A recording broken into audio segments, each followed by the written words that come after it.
Guys, welcome back to my another new mini blog. তো আজকে চলে এসেছে একটা নতুন ব্লগ নিয়ে। যেহেতু পুজোর আর হাতে গোনা সময় বাকি রয়েছে, তাই কিছু শপিং সেরে ফেলি। মোটামুটি সব শপিংই করেই ফেলেছি বলতে গেলে, কিছু জিনিস বাকি ছিল সেগুলোও আজকে কিনে ফেলবো। তো আমি রেডি হয়ে বেরিয়ে পড়লাম। কোথায় যাব সেটা তোমাদেরকে পরে বলবো।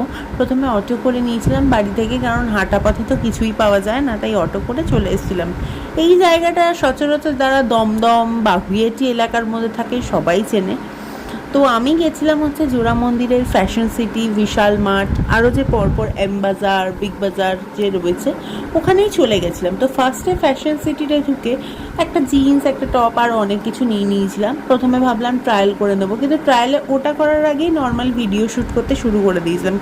তারও একটা ব্যাপার আছে যে ট্রায়াল করতে গিয়ে আমাকে 8 ঘন্টা থেকে 45 মিনিটস দাঁড়িয়ে থাকতে হয়েছে, কারণ পুজো চলে এসছে, সবারই শপিং মোটামুটি শুরু হয়ে গেছে। তো লাইন তো হবেই ট্রায়াল রুমের, আর ট্রায়াল রুমে গিয়ে আমি যেটা করছি সেটা বাকিরাও করছে, ভিডিও করা, ছবি তোলা। তো সেগুলো করতে করতেই অনেক টাইম চলে যাচ্ছিলো। তারপর ওখান থেকে বেরিয়ে আবার বিশাল মার্টে এসে আরও কয়েকটা জিনিস দেখলাম, কটা জিনিস কিনলাম। ওগুলো তোমরা যদি চাও বা আমার যদি পরবর্তীকালে সময় হয়, নিশ্চয়ই আমি কি কি কিনেছি তোমাদের সাথে আবার শেয়ার করব। তো যেগুলো যেগুলো মনে হচ্ছিল যে পছন্দ হচ্ছে, সেগুলো আমি কিনে নিয়ে বাড়ির দিকে রওনা দিলাম। কেনাকাটা হয়ে গেছে, তোমাদের সাথে কিন্তু নেক্সট ভিডিওতে আমি শেয়ার করব কী কী কিনেছি। তো প্রচুর টায়ার্ড হয়ে গেছি, কিছু খাওয়া দাওয়া করে বাড়ি চলে এসেছি। টাটা।